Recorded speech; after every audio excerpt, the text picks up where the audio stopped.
देखें। चौथे में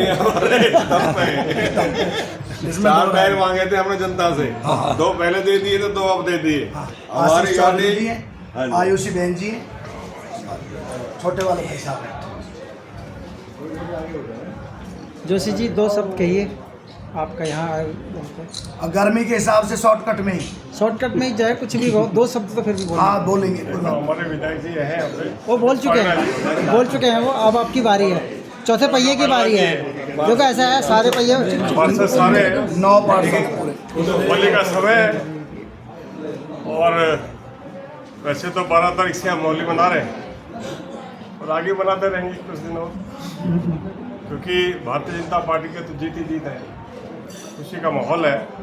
और केवल भारतीय जनता पार्टी की जीत नहीं है, हमारे साथ में जो खड़े हैं इनकी भी जीत है, आप लोगों की भी जीत है और पूरा फरीदाबाद की जनता जिन्होंने भारतीय जनता पार्टी को विजय दिलाने की अपना मन भी बनाया और वोट भी दिए।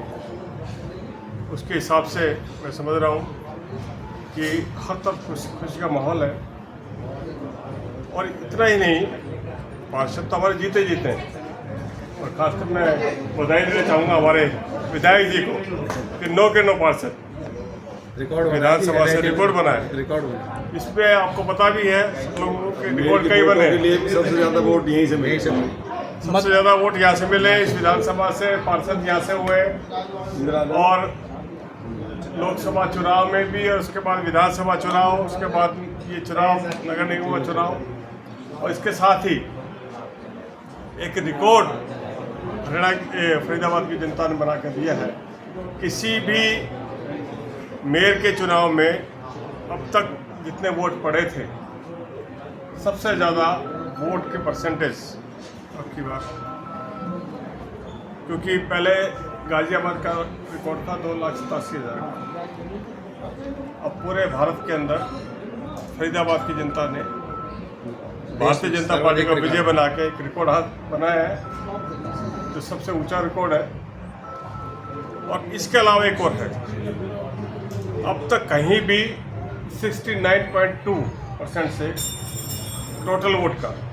आज मैं रामभद्राचार्य जी के कुकिलावन गया था तो रास्ते में उस आश्रम में मिलना हुआ था, तो उनसे भी चर्चा हुई थी इस बारे में। तो उनका भी कहना था, वहाँ लक्ष्मी नारायण जी भी आए थे यहाँ के मंत्री उत्तर प्रदेश के, तो उन्होंने कहा कि यहाँ भी विधायक जो है 5-5 लाख वोट से जीतता है। मैं कहा ठीक है, 5 लाख वोट से जीतता होगा, लेकिन जो परसेंटेज ऑफ वोटिंग है जो भारतीय जनता पार्टी के पक्ष में पड़ी है, छोटे छोटे कार्यकर्ता से लेके हमारे विधायक भी सभी लगे, फाइना जी लगे, मूलचंद जी लगे, लखाई जी लगे, उसके बाद मंत्री आयुष नगर लगे और विपुल गोयल जी लगे, और इसके बाद हमारे जो सांसद हैं, मैं समझ रहा हूँ कि मैं तो उनका कृतज्ञ भी हूँ। इन सब ने टिकट मिलने से लेके और आखिरी वोट तक जीत दिलाने से गिनती तक की निगरानी की है मेयर के लिए। मैं सबका कृतज्ञ भी हूँ, आभारी भी हूँ, खासतौर पर जनता का आभारी हूँ।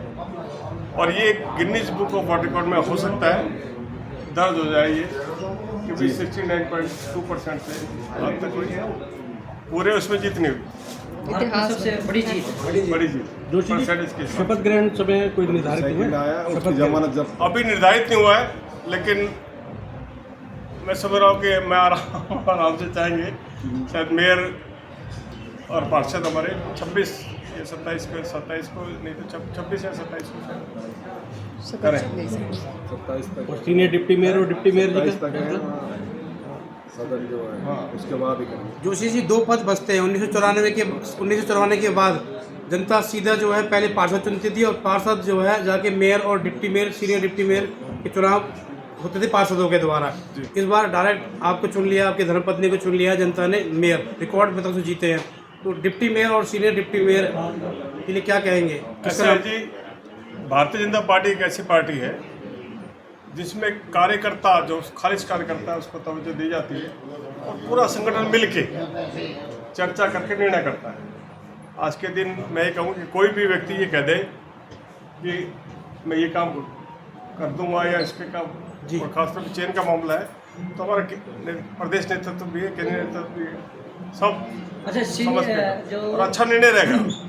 एक होता है कि अनुभव के आधार पे पद देंगे या किसी नए को ही पठाएंगे, कुछ तो थोड़ा बहुत देखिए, क्या होगा, क्योंकि आपको बताया आपको था, मेयर हैं। दो चीज़ें हैं इसमें। जब तक नए लोग भारतीय जनता की पार्टी को दायित्व नहीं दिया जाएगा तो ग्राफ नहीं बढ़ेगा। आपको उससे पहले ही पता है 2014 से पहले जब लोग जुड़े हैं तो हमारा व्याप बढ़ा है, और भारतीय जनता पार्टी सोची है कि सर्वव्यापी और सर्वस्पर्शी, सब जगह उसका व्याप जाए, सब जगह भारतीय जनता पार्टी पहुँचे, और सब सर्वस्पर्शी मतलब कोई जाति धर्म वगैरह रहे, सबके उसको स्पर्श करने का मौका मिले। जोशी जी, अंतिम सवाल मेरा ये है, जैसे 1986 है, 1986 में कभी कमल नहीं खिला, और हरी पहलवान झुप्पा जी जो है लंबे समय से ये यज्ञ आहुति कर रहे हैं और सनातनी को जगाने का काम किया है। हम पहले अयोध्या के अंदर सुनते थे कि ऐसे संत बाबा वहाँ अयोध्या के अंदर होते थे, फैजाबाद के अंदर, अयोध्या जिला बाद में बन गया अयोध्या, पहले फैजाबाद था, तो वहाँ मजबूत होती थी भारतीय जनता पार्टी, उससे ज़्यादा मजबूत है 1986 के अंदर, और उनका सिरे हरी पहलवान झुप्पा जी को जाता है, जनता बात भी मानती है। वैसे तो हम संतों के वैसे ही आभारी हैं, कृतज्ञ हैं, क्योंकि हमारे प्रधानमंत्री भी आज सीट पे बैठे हैं, तो उसमें संतों का बड़ा योगदान है। फिर हमारे सांसद भी हैं, फिर हमारे आप तो कहीं बता ही रहे हैं, वैसे तो भाई भी हैं ये और संत भी हैं, सनातन की रक्षा के लिए। देखो, पहले भी ऐसा नहीं है, 2010 से पहले भी थोड़ा कम हुआ, ज़्यादा हुआ, विकास तो किया है, देश में विकास भी हुआ है। हाँ, ये है कि अब इतनी स्पीड से हो रहा है क्योंकि भ्रष्टाचार नहीं कृपा है। करके अवसास ले लें दो। सुनो, भ्रष्टाचार नहीं है, भ्रष्टाचार नहीं है, तो तिरुपति साहब को देखा, हाईवेज का देखा है, विकास रहा है।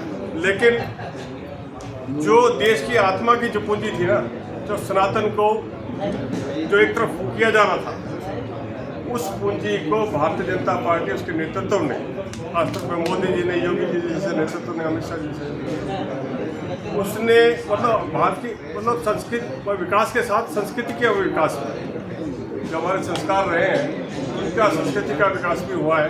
ये भारतीय जनता पार्टी में संभव है। बीजेपी की जीत से बहुत से लोग आज तक सदमे में हैं। बहुत बहुत धन्यवाद। वो पानी ले आओ, पानी पीवा। धन्यवाद, जब किसी बात की है, लेकिन सनातन धर्म